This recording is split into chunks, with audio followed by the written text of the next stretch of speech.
You've talked a lot about the importance of nuclear. And there's obviously a lot of concerns that come with nuclear in terms of the cost overruns as well as the safety.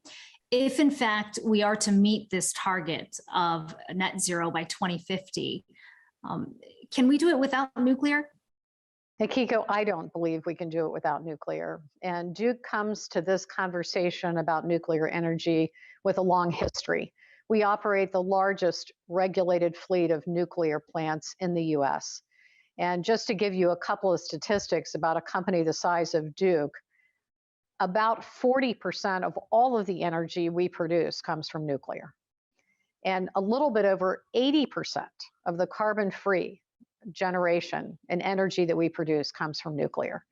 And so you think about my goal of getting to at least 50% carbon reduction into net zero.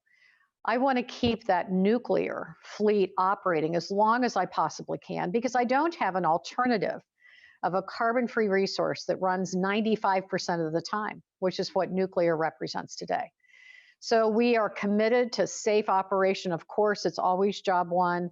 We're committed to extending the licenses of these plants. And then we are working actively in an advisory capacity and lending our operating expertise to the development of small modular technologies and advanced technologies that may create the opportunity to introduce more nuclear in the 2030s and 2040s, again, as we get closer to that goal of net zero.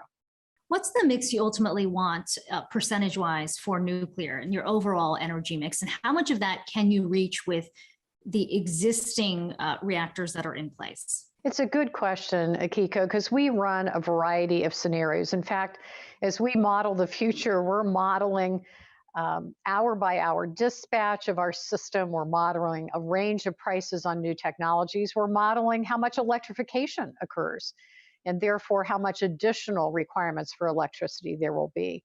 And so the one thing I know for sure is that the largest contributor to the energy mix of Duke in the 2040s will be renewables and storage. That combination we see as being 40, maybe 50% of what we operate.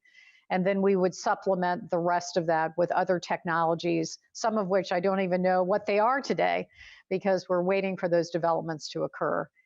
So more to come on that. And I think the way we think about this decade is let's stay engaged, let's invest in new technologies, we will lend our operating expertise on the development of hydrogen and advanced chemistries for batteries, et cetera, so that we'll have a clearer picture of the investments in the 2030s and 2040s.